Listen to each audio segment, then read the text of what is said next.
اجازت مرحمت فرما دی۔ حضرت آمینہ رضی اللہ تعالیٰ عنہ کہنے لگی، او حلیمہ تم میرے بچے کو، تم میرے لفظ جگر کو، تم میرے نور نظر کو لے جاؤ، مگر یہ کہہ کر، یہ سوچ کر کہ میرا بچہ یتیم ہے، لاپرواہی نہ کرنا، نگرانی میں کوئی کمی نہ کرنا۔ حلیمہ کہتی ہے آمینہ مقدر تو میرا جان چکا ہے، میں ایسے بچے کو کبھی دیکھی نہیں، اس کی مسکراہٹ نے میرے دل کی کیفیت کو بدل دی ہے، آمینہ اجازت تو میں پورا خیال رکھوں گی۔ حضرت حلیمہ نے ارادہ کیا، فوراً اٹھایا، سینے سے لگایا، لی باہر نکلی، سواری تیار تھی، آپ کے شوہر تھے، کہا کہ آمینہ اتنا خوبصورت بچہ، سلام اے آمنہ کے لال، اے محبوب سبحانی، سلام اے آمنہ کے لال، اے محبوب سبحانی، تیرے آنے سے رونق آ گئی گلزار ہستی میں۔ شوہر کہنے لگے اتنا عظیم بچہ، حلیمہ جلدی بٹھاؤ، گھر چلے۔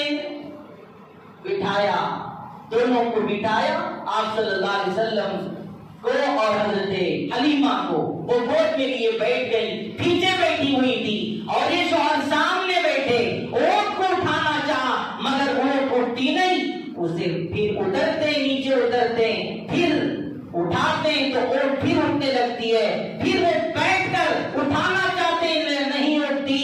ان کے شوہر نے کہا کہ حلیمہ بات کچھ اور ہے، اس لیے کہ ایسا لگتا ہے کہ بچہ معمولی بچہ نہیں، یہ تو مقدروں والا بچہ ہے، اس کا کوئی اور معاملہ ہے، حلیمہ تم سامنے بیٹھو، میں پیچھے بیٹھوں گا۔ حضرت حلیمہ کو سامنے بٹھایا، گود میں لے کر نبی کو حضرت حلیمہ نے بیٹھا، اور جب انہوں نے پیچھے بیٹھ کر اونٹ کو اٹھایا تو اٹھنے لگی۔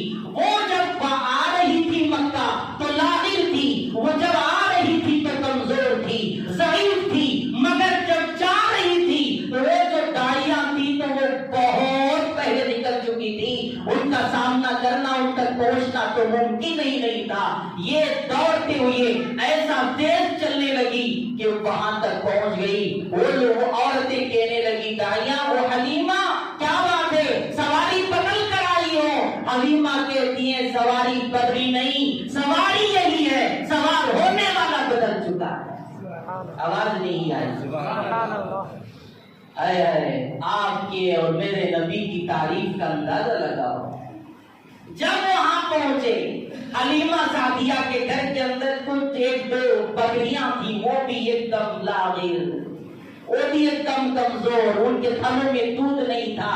حضرت حلیمہ جیسے ہی پہنچتی ہیں، دیکھتی ہیں وہ کمزور بکریوں کے تھنوں میں دودھ بھرا ہوا ہے۔ شوہر خوش ہو گئے، بچے کا استقبال کیا۔ لوگ وہاں کے، اور سیرت میں لکھا ہے کہ جیسے ہی وہاں نبی پہنچنے والے تھے، وہ جگہ پر جہاں پر نبی پہنچے تھے، بنو سعد کے ہر گھر سے گلاب کی خوشبو مہک رہی تھی، گلاب کی خوشبو ہر گھر سے مہک رہی تھی۔ نبی جیسے ہی پہنچے، شوہر نے دیکھا تھن بھرے ہوئے دودھ سے، خوش ہو گئے اور جا کر برتن میں دودھ دھونا شروع کر دیا۔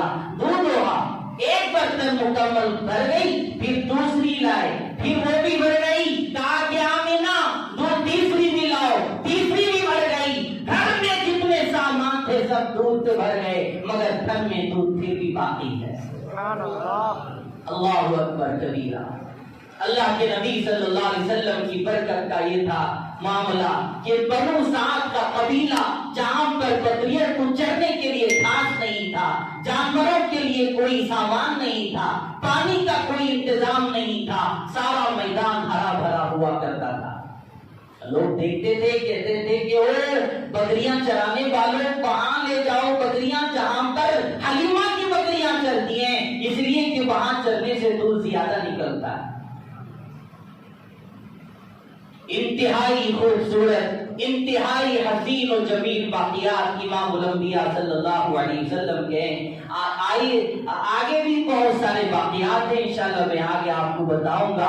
ایسا نبی جو اللہ نے ہمیں عطا کیا اس کی قدر کریں گے انشاءاللہ تعالی، کریں قدر کریں۔ دربار مصطفیٰ کا جو دربان ہو گیا، کائنات کا وہ سلطان ہو گیا، دربار مصطفیٰ کا جو دربان ہو گیا، کائنات کا وہ سلطان ہو گیا، جنت خالی ہے لینے کو آغوش میں، جو رسول پاک پہ قربان ہو گیا۔